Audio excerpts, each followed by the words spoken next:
알렉산더 스미스라는 작가가 이런 말을 했습니다. 추억이란 인간의 진정한 재산이다. 기억 속에서 인간은 가장 부유하면서도 또 가장 가난하다. 자신이 가지고 있는 추억이 재산이라는 거죠. 그래서 좋은 추억들을 많이 가지고 있으면 기억 속에서 이제 부자라는 것입니다. 근데 추억이 없거나 안 좋은 추억들이 있으면 그 기억 속에서 빈곤함을 누릴 수밖에 없다는 것이지요. 좋은 추억이 기억 속에 많이 남아 있으면 그만큼 행복하다는 것입니다. 특별히 우리 신앙인들은 하나님과의 추억이 얼마나 많이 있는가가 굉장히 중요합니다. 우리가 추억을 쌓기 위해서는 만남이 있어야 되고요. 또 대화가 있어야 되고 같이 일하고 이러한 사역하는 그런 부분들이 있을 때 이제 추억이 쌓여져 가면서 서로 관계가 지속되고 깊어지는 것 아니겠습니까? 하나님께서 나를 얼마나 사랑하셨는가, 자신의 인생 가운데 경험했던 하나님의 숨결과 손길들, 또 자신의 삶 가운데 함께 하셨던 하나님의 능력의 팔들, 기도했을 때 응답해 주셨던 수많은 간증들, 또 기도하지 않았는데도 하나님께서 알아서 배후에서 처리해 주셨던 놀라운 일들, 혼자 사는 것 같은 인생인 줄 알았는데 늘 옆에서 동행해 주셨던 하나님의 모습들, 이런 여러 가지 많은 일들을 우리가 신앙 안에서 하나님과의 추억들을 쌓아가게 될 때, 우리가 하나님을 생각할 때 우리 머릿속에서 우리가 부자가 되는 것이고, 그것이 우리의 가슴을 따뜻하게 하고 우리의 미래의 삶에 대해서 용기를 내서 달려갈 수 있게 하는 것입니다. 하나님과의 관계된 추억이 없을 수 있습니다. 그냥 바삐 사느라고 거기에 몰두해서 살고요. 또 말씀 깊이 들어가서 읽지 못하고, 또 기도 생활도 충분히 하지 못하고, 또 이 자신의 삶의 모습에서 이것이 하나님이 나에게 주신 인생이고 시간이고 기회다라는, 그래서 하나님의 영광을 드러내야 된다라는 그런 의식 없이 그냥 막 살다 보면 추억은 없고 자기만 남을 수가 있습니다. 자기 자랑만 남고 자기 만족만 남으면 하나님과의 기억 속에서, 관계된 기억 속에 있어서는 가난하게 될 수밖에 없는 것입니다. 여러분의 인생 전편에 걸쳐서, 또 여러분의 신앙과 또 사역의 삶에 있어서 하나님과 좋은 추억들 많이 만드셔서 생각할 때마다 행복하고 생각할 때마다 뿌듯하고, 그것 때문에 미래를 향한 아름다운 발걸음들을 힘차게 내딛는 우리 멋진 신앙인들 되시기를 주님의 이름으로 축복합니다. 하나님께서는 우리 인생에 수를 놓으시는 분입니다. 우리에게 찾아오셔서 손 내밀어 주시고 우리와 좋은 관계를 맺으셨습니다. 손잡고 우리들과 함께 인생길을 걸어가셨고 우리를 인도해 주셨습니다. 힘들고 어려울 때 따뜻한 손으로 어깨 감싸주시고 등 두드려 주시면서 우리를 용기 100배에서 살게 하셨습니다. 장애물이나 회방꾼이 있을 때 능력의 손으로 그런 것들을 해결해 주셨습니다. 우리가 이런 것들에 대해서 많이 생각할 때 우리 인생은 은혜로 수놓아진 예쁜 손수건과 같은 것입니다. 하나님의 손수 은혜로 수놓은 그런 예쁜 손수건과 같은 것이 우리들의 인생이라는 것입니다. 자신의 인생을 바라보며 감사할 수 있다면, 자신의 하루하루의 삶을 되짚어 보면서 감격할 수 있다면, 또 자신에게 일어난 일들을 돌아보면서 찬송할 수 있다면 행복한 인생입니다. 그런데 이런 반응만 보이면서, 이런 행복만 맛보면서 살아가는 인생은 실은 매력은 없는 것입니다. 자기의 이익만 생각하고 자기 안에 갇혀서 주신 것 감사하면서 하나님 고백만, 찬양만 하는 그러한 모습 가지고는 우리 신앙인들이 진정한 매력을 보일 수 없다는 것입니다. 또한 하나님께서 베푸르신 은혜에 걸맞는 그런 멋진 반응들을 보일 때 매력 있는 신앙인이 될 수 있다는 것입니다. 오늘 말씀은 이스라엘 역사에 있어서 아주 반복적으로 되어진 일들을 아주 요약해 놓은 그런 말씀입니다. 8절 말씀 보시면요, 내 백성이여 들으라. 내가 내게 증언하리라. 이스라엘이여 내게 듣기를 원하노라. 하나님께서 내 백성이라고 말씀하시는 그 순간 그 사람하고는 깊은 관계를 맺으신 것입니다. 하나님께서 이스라엘 백성들을 출애굽시켜서 시내산에서 하나님과 언약을 맺고 관계를 만들면서 나는 너희 하나님이고 너희는 나의 백성이다 말씀하셨죠. 그래서 내 백성아 이렇게 부르실 때는 하나님과 깊은 관계가 있는 사람입니다. 하나님께서 사랑하는 아들 딸아라고 우리를 부르신다면 우리하고 하나님 관계가 아주 깊은 관계가 있다는 것과 같은 의미입니다. 하나님께서 내 백성아 이렇게 부르실 때 정말 하나님께서 사랑하는 마음으로 부르시는 것이고요, 이제는 내가 너에게 말을 전할 텐데 이거 꼭 들었으면 좋겠다, 이 명령에 따랐으면 좋겠고 또 이 말씀대로 살았으면 좋겠다라는 애정 담긴 말씀으로 주시고 있는 것입니다. 아무에게나 주신 것이 아니라 내 백성에게, 내 자녀에게, 하나님의 백성에게, 하나님의 자녀에게 주신 것입니다.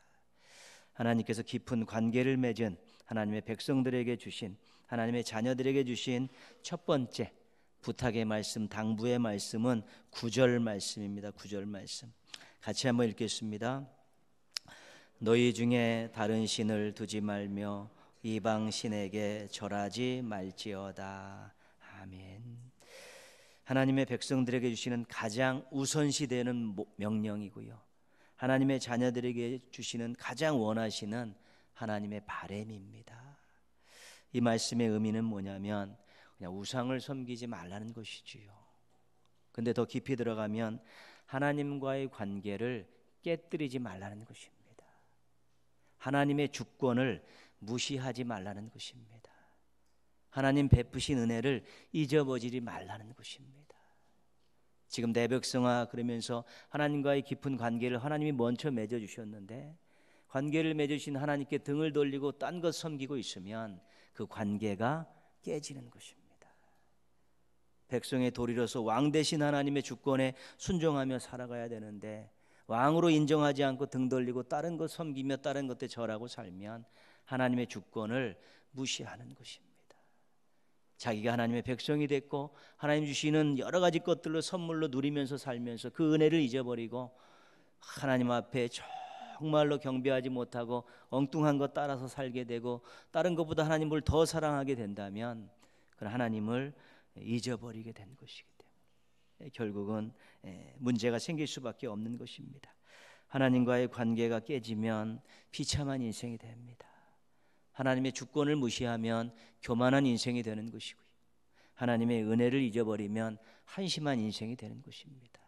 하나님께서 백성 삼으시고 좋은 관계로 시작하는 이 백성들과 자녀들에게 너희들 정말 비참한 인생 살지 않았으면 좋겠고 교만한 인생 살지 않았으면 좋겠고 한심한 인생 살지 않았으면 좋겠다. 나는 너희들과 관계를 계속 맺고 싶다.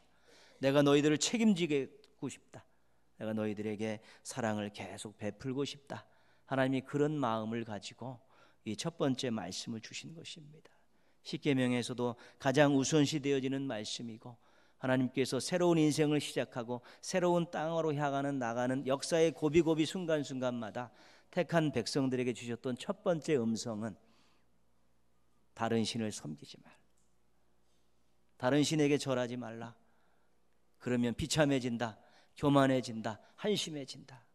나는 너와 귀한 관계를 맺고 네가 좋은 인생 살았으면 복된 인생 살았으면 좋겠고 나한테 쓰임받은 인생 살았으면 좋겠다라는 하나님의 그런 간절한 사랑이 담긴 하나님의 첫 번째 명령이자 부탁인 것입니다.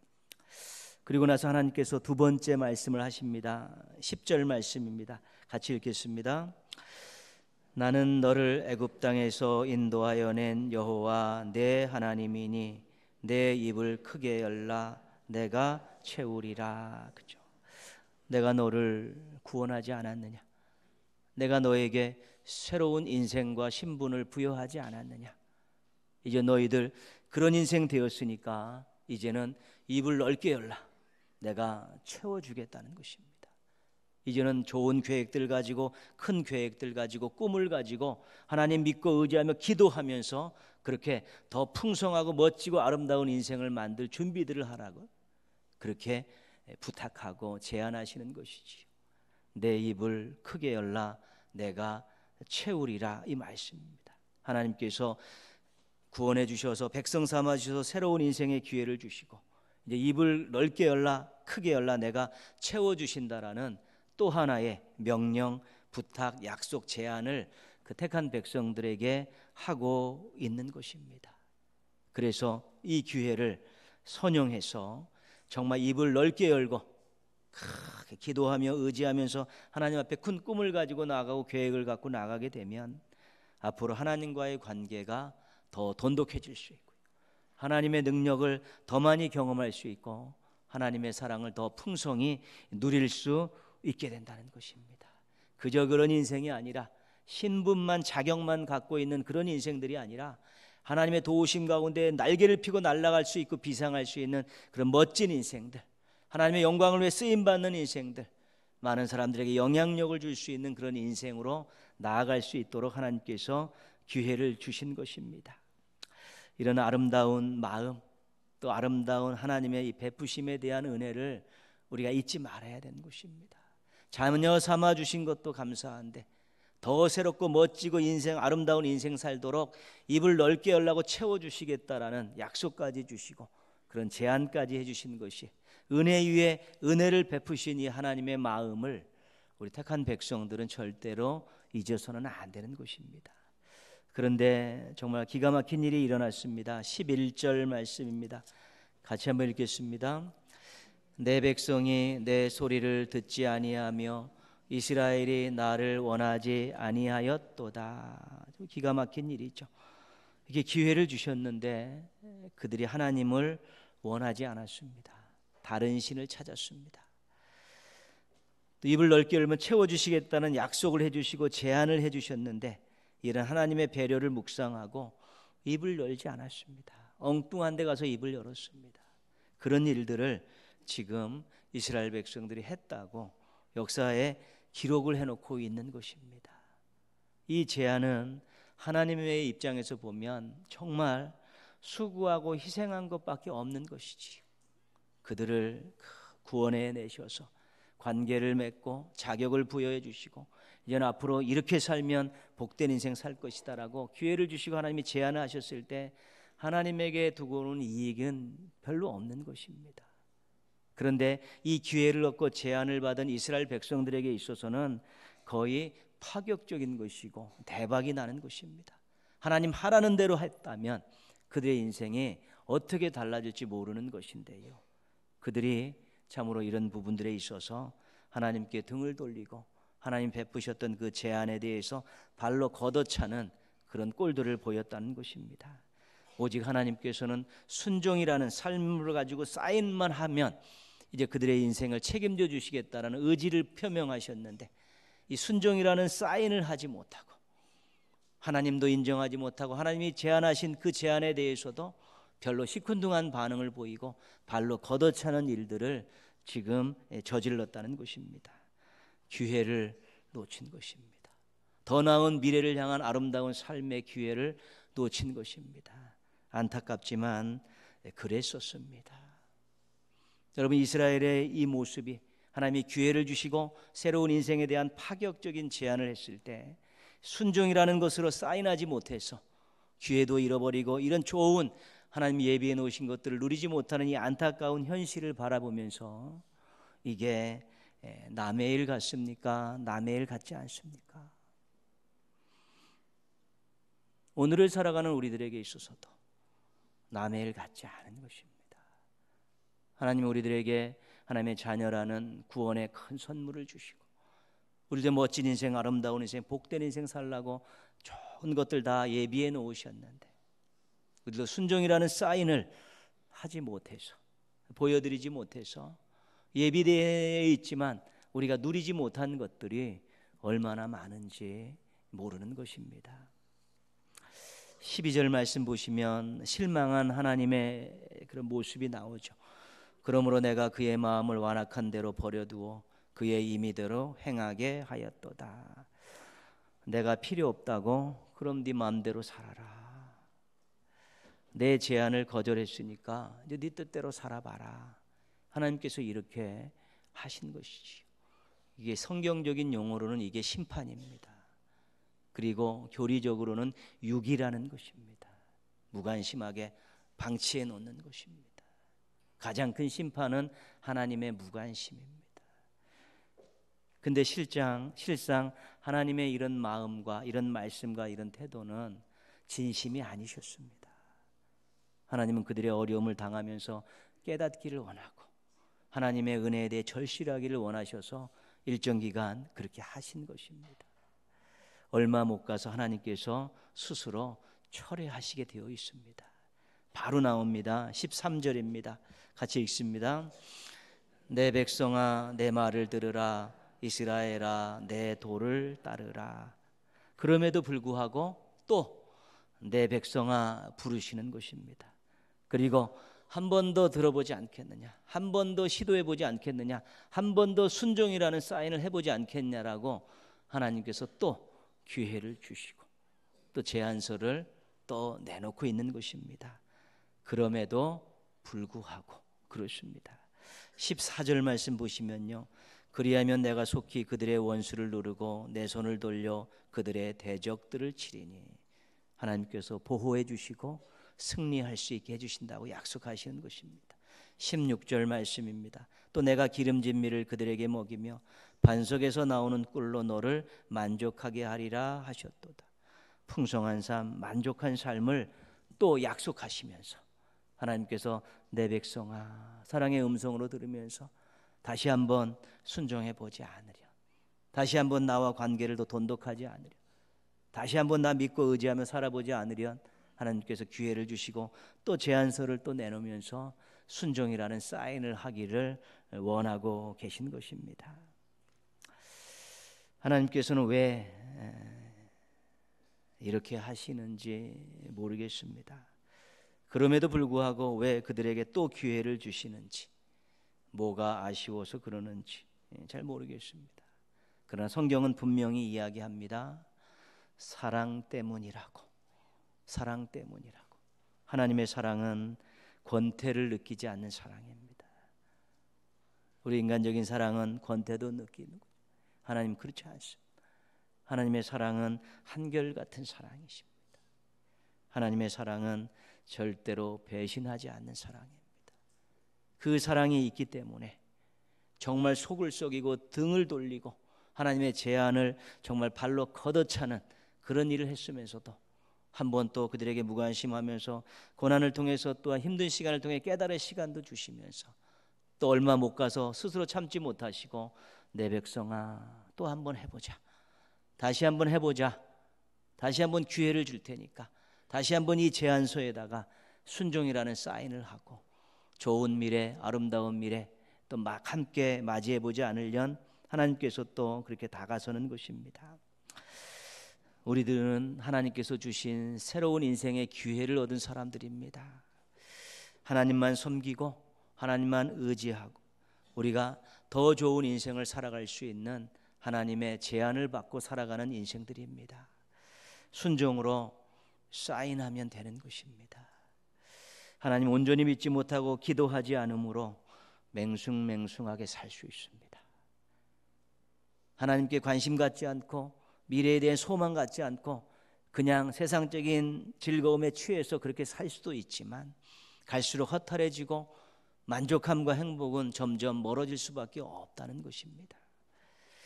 그럼에도 불구하고 사랑으로 다시 기회를 주시는 이 다시 제안서를 내미시면서 다시 한번 도전해 보라고 우리에게 또 격려해 주시는 하나님의 이 따뜻한 마음과 내미는 손을 우리는 결코 외면해서는 안 되는 것입니다. 어떻게 보면 우리네 삶은 기회의 연속입니다. 하나님께서 하루하루의 삶 가운데서 매번 우리들에게 기회를 주시고 제안서를 내미시면서 순종으로 사인하기를 원하고 계신 것입니다. 인간들은 참 이상해. 왜 그럴까?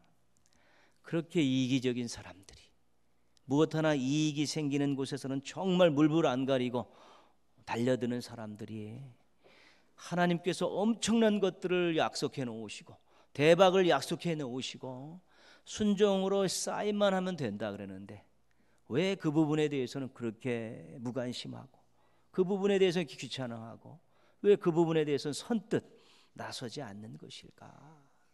그런 것이지. 정말 무언가 이득이 생긴다면 어떻게 해서든지 얻으려는 것이 우리들의 보통의 마음 아니겠습니까? 개업한다고 바가지 하나 줘도 줄을 서서 기다렸다가 바가지 하나 받으려는 그런 마음들이 다 있는데 하나님께서 엄청나게 세상에서 얻을 수 없는 미래에 대한 보장된 약속들을 다 주시고 순종이라는 사인만 한번 하면 주시겠다고 약속을 하셨는데도 거기에 대해서는 무관심하고 거기에 대해서 열정을 쏟지 못하는 그런 마음들을 이해할 수 없다는 것입니다. 여러 가지 이유가 있겠지만 가장 단순한 이유는 믿음이 없어서입니다. 그래서 우리는 솔직하게 그런 부분에 있어서 우리가 시행착오를 겪었다면 이렇게 기도해야 되는 것입니다. 하나님, 믿음 없음을 도와주십시오. 믿음 없음을 도와주십시오. 귀신 들린 그 아들의 치유의 과정에서 그 아버지가 한 말 아닙니까? 주님, 믿음 없음을 도와주십시오. 믿음에 대해서도 기도할 수 있어야 되는 것입니다. 하나님의 그 능력을, 하나님의 그 사랑을, 하나님의 그 약속을 믿어야만이 순종할 수 있고 기도할 수 있는 것 아니겠습니까? 그렇게 될 때 우리가 놀라운 일들을 경험하는 것 아니겠습니까? 믿음이 잘 생기지 않으면 기도하는 가운데 거룩한 오기락도 한번 부려야 되지 않습니까? 순종하랬으니까 한번 해보겠습니다. 하나님 거짓말 하시겠습니까? 그렇게라도 한번 부딪혀 보면 순종하는 채라도 하면 우리 하나님께서 그 기쁘게 여기시는 것입니다. 우리가 순종하면, 순종으로 우리의 삶으로 순종으로 사인을 하면 하나님께서는 우리들의 인생을 인도해 주십니다. 지금보다도 훨씬 멋진 인생을 살게 해 주십니다. 우리들이 점으로 순종으로 사인을 하면 하나님은 우리의 기도에 응답해 주십니다. 지금보다 더 풍성한 삶을 누릴 수 있게 되는 것이고요. 우리가 순종으로 사인하면 하나님께서 우리를 사용하셔서 하나님의 놀라운 일들을 이루십니다. 지금보다 더 하나님께 기쁨을 안겨드릴 수 있다는 것입니다. 우리가 성경을 읽으면서 존경하는 믿음의 선배들이 많이 나오는데 그분들의 공통점 가운데 한 가지는 순종입니다. 순종을 했을 때 놀라운 역사들을 경험하고 하나님의 거룩한 역사에 동참하고 하나님이 주시는 참된 평안을 누리고 미래의 소망을 잊고 공동체를 행복하게 하고 유익하게 하는데 쓰임받는 종들이 될 수 있었다는 것입니다. 믿음과 순종은 같은 뿌리에서 나온 단어입니다. 그 믿음이 순종이고 순종이 믿음인 것입니다. 예전 앞으로 우리가 순종이라는 우리의 삶의 순종이라는 것을 가지고 하나님의 제안에 우리가 쌓임만 하면 하나님이 주신 좋은 인생의 기회가 더 아름답고 풍성하고 충만하고 또 하나님께 쓰임받고 또 사람들과 공동체의 세상에 영향력을 끼치는 그런 멋진 삶을 살아갈 수 있다는 것 기억하며 살아야 되는 것입니다. 어떻게 하면 순종할 수 있을까? 어떻게 하면 하나님의 뜻에 하나님의 제안에 내가 순종으로 사인할 수 있을까? 고민하고 믿음 달라고 기도하고 순종할 수 있게 해달라고 꺾어달라고 자신을 꺾어달라고 기도하는 그런 몸부림의 삶 속에서 우리가 순종으로 사인해야 되는 그런 좋은 모습들과 결단이 있어야 되는 것입니다. 한번 순종을 한번 생각하시면서 우리 찬양 한 곡 듣겠습니다.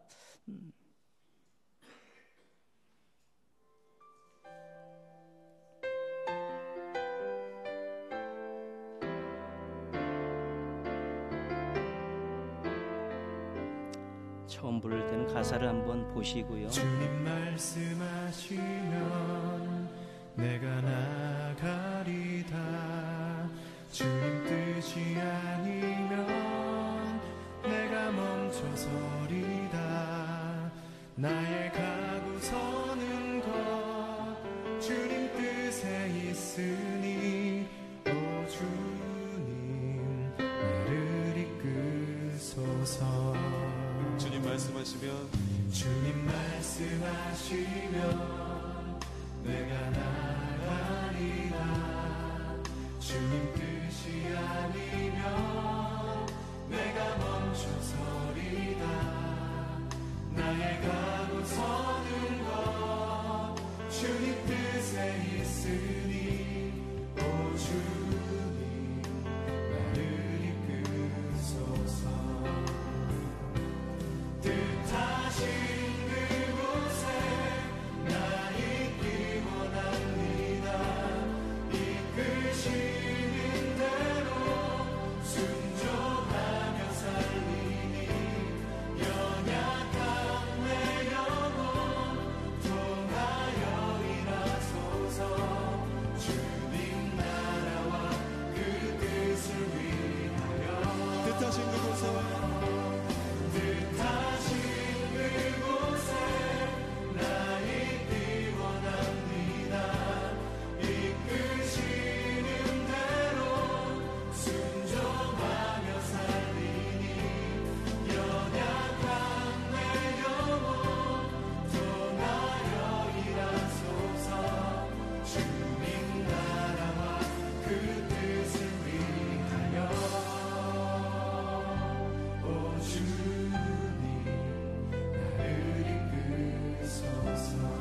찬송 한 번 더 나올 텐데요. 우리 두 눈 감고 찬송 또 들으시면서 믿음 주시옵소서. 순종하며 살게 하여 주시고 순종을 통해 좋은 미래 맞이하게 해달라고 또 기도하면서 찬송 한 번 더 듣겠습니다. 내가 나가리라. 주님 뜻이 아니면 내가 멈춰서리다. 나의 가고 서는 것 주님 뜻에 있으니 오 주님 나를 이끄소서. 뜻하신 그곳에 나 있기 원합니다. 이끄시는 대로 순종하며 살리니 연약한 내 영혼 통하여 일하소서. 주님 나라와 그 뜻을 위하여 뜻하신 그곳에 나 있기 원합니다. 이끄시는 대로 순종하며 살리니 연약한 내 영혼 통하여 일하소서. 주님 나라와 그 뜻을 위하여 오 주님 나를 이끄소서. 오 주님 나를 이끄소서. 그럼에도 불구하고 매번 기회를 주시며 멋진 미래를 약속하신 하나님께 순종으로 응답하셔서 지금보다 훨씬 더 행복하고 아름답고 멋진 인생 만들어 가시기를 주님의 이름으로 축원합니다. 아멘.